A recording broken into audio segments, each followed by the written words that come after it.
Chers amis, bonjour. Aujourd'hui, je vais vous parler d'un truc que j'ai entendu aux infos ce midi, au sujet d'un monsieur qui est ministre du Travail de François Hollande, qui s'appelle François Rebsamen. Alors, je tiens à préciser que si ce monsieur est au gouvernement, moi, je n'y suis pour rien.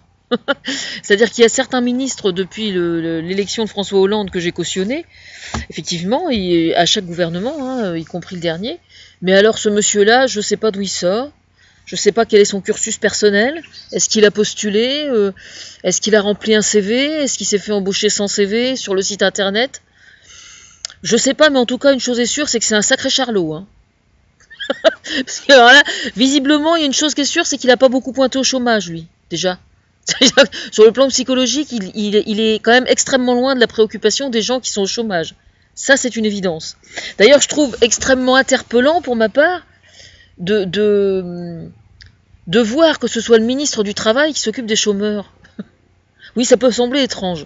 Ça peut sembler parfaitement cohérent, vu sous un certain angle, mais ça peut sembler aussi tout aussi incohérent, vu sous un angle différent.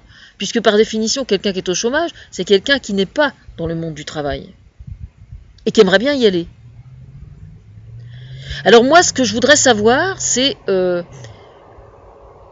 quelles sont les démarches qui sont entreprises aujourd'hui pour essayer d'expliquer aux Français, mais je dis aux Français, mais c'est partout pareil dans le monde, hein, dans tous les pays industrialisés, de toute façon c'est le même problème, c'est que pour faire fonctionner une société, quoi qu'on en dise, il y a de moins en moins besoin de travailleurs.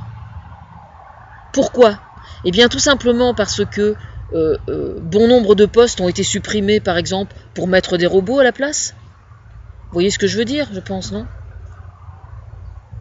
Voilà. L'autre jour, j'entendais par exemple à la télévision un entrepreneur français qui se plaignait que le commerce marchait mal. Enfin bref, vous savez comment sont les entrepreneurs, hein, ils se plaignent beaucoup hein, quand même. Hein. Et alors donc, il n'était pas content parce que figurez-vous excusez-moi, il n'était pas content parce qu'il est fabricant de robots. C'est-à-dire qu'il fabrique les robots qui suppriment les salariés. Et puis donc, il n'est pas content parce qu'il n'arrive plus à en vendre. Enfin, il n'arrive plus à en vendre. L'État ne le subventionne pas assez pour qu'il fabrique des machines qui suppriment les salariés. Ah, mais c'est un vrai sketch, hein. Mais attendez. Et alors donc, ce monsieur préconise qu'on contrôle plus les chômeurs.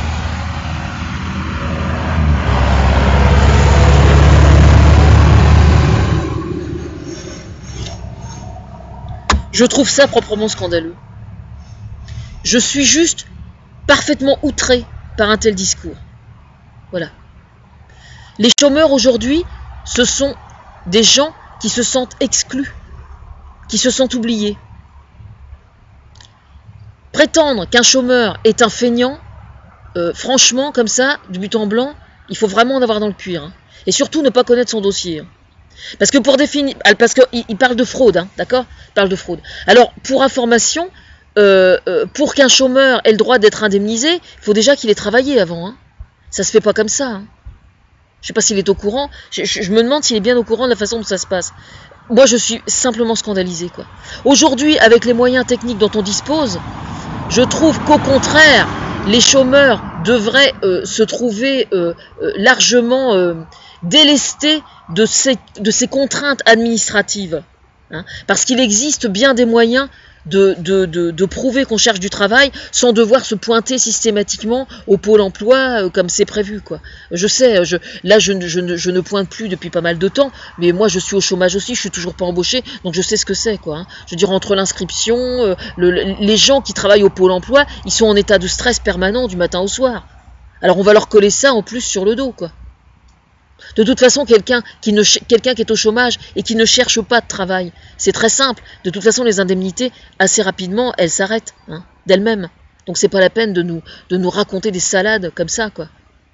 La vérité, c'est qu'il faut trouver des alternatives pour que les gens qui sont au chômage souffrent moins et soient moins dans la précarité. Aujourd'hui, par exemple, sur 10 contrats qui sont signés, il doit y en avoir 7 qui sont des contrats à durée déterminée. Alors qu'est-ce qu'il a à proposer, lui, pour que ces contrats à durée déterminée deviennent à durée indéterminée le plus possible. Ou en tout cas que ceux qui cumulent les contrats à durée déterminée les uns après les autres, comme c'est malheureusement assez souvent le cas, qu'est-ce qu'il a pour que leur situation soit plus sécure? C'est là-dessus qu'il faut bosser.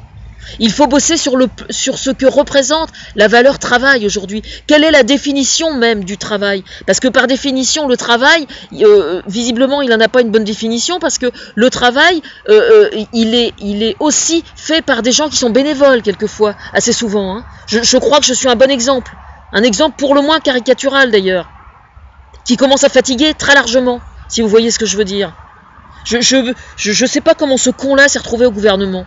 Excusez-moi, hein. Je suis un peu brut de décoffrage, mais franchement, je peux difficilement faire mieux.